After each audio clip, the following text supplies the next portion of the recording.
Hello, Cross Park. I want to briefly share with you today my heart as it relates to current events in our world.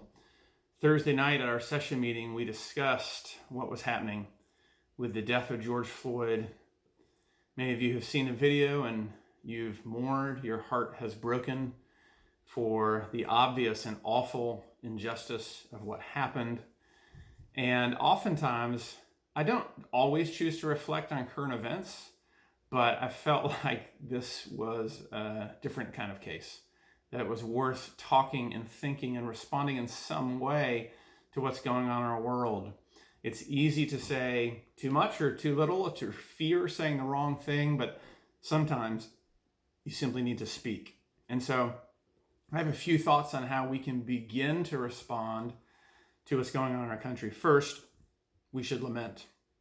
I know that's no surprise that I would say that, but it's very important. It's actually an appropriate starting place. Part of what it admits is that we can't simply fix the problem. We don't have all power and ability to simply make the problem go away. It's an intractable problem. The problem is, of course, the specifics of the case here, but they speak to a bigger issue. They speak to our history of racial violence in America, the history of how people have mistreated people of color, particularly in America. People always mistreat people, but in America particularly, we have a history of mistreating particularly African Americans. So the history of slavery and lynching and unfair laws targeted at the African American population is something that we ought to lament. It's wrong. And we need to pray that God will give real insight and real wisdom to know how to change it. And a first place to begin is to lament in our own hearts and even in our churches that this is part of our history. Also, we need to lament that our government sometimes makes this worse. Now, I know there are lots of good things about the American government. Of course there are. When governments function really well, they actually create the opportunity many times for justice when the system works really well. However, governments also simultaneously tend to create oppression and injustice. The Bible tells us in Ecclesiastes 5:8, if you see in a province the oppression of the poor and the violation of justice and righteousness, do not be amazed at the matter, for the high official is watched by a higher, and there are yet higher ones over them. Ecclesiastes is telling us from thousands of years ago that we live in a world of injustice, and that governments, even the government that we are a part of, that we live under, will naturally create injustice, that the systems can hurt and oppress people. People with power misuse their power against other people, and that individuals and communities then can be affected by injustice done by government entities. And we should lament that that is the world we live in. That is a broken world in our country. We should also lament that the church in America, particularly meaning the predominantly white church, has often overlooked or condoned or participated in racial injustice and violence.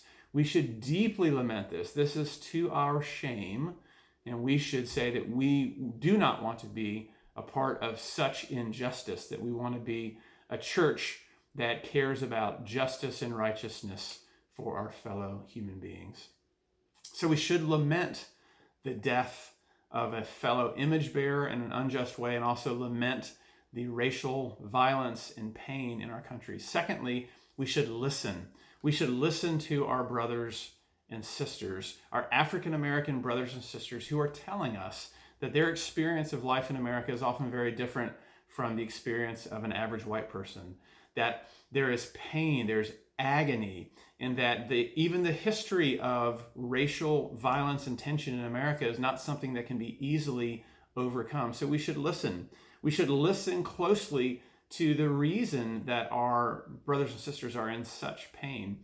Some people will say, well, the violence in the protests isn't better. That sort of hurts the message. Yes, in many cases it does. And you've heard all sorts of people from several perspectives this week even speak about how the protests that turn violent undermine the message. But be careful. Don't let the bad examples of protesting undermine the ability to listen to the reason. What's the why? Why is there such pain in the hearts of the African American community in America, and we need to listen. Listening is very important because it allows us to learn. It allows us to be humble. It allows us to say, I have a view, an opinion, and a predetermined thought on this, but I want to listen because I don't know entirely what it's like to live in someone else's shoes. Which leads me to our third comment. You can love your neighbor. This is what Jesus always calls us to, that we should love our neighbors as ourselves. And I think listening and loving your neighbor go together here. Part of what listening does is it allows you to begin to consider what you might want people to do in your direction if you were in their shoes. Again, you can't perfectly put yourself in someone else's experience, but you can begin to ask the question, if I was constantly worried, regularly concerned that I needed to adjust how I live in the world in common everyday settings simply because of the color of my skin, and that because that is the experience of many of our African American friends, is that something that I understand? And if not, I need to continue to listen and figure out what that might feel like, and even more so, figure out what it looks like to love our friends who are in that situation. I think loving will mean listening. It will mean caring deeply. It will mean trying to understand. It will mean lamenting with and for our African American community and our African American friends. We need to move into redemptive gospel relationships where we can learn from one another, we can see reconciliation happen, and we can show by our friendships that the gospel, we believe, is actually the best hope for overcoming all sorts of injustice. We know that Jesus loves people who are hurting and oppressed.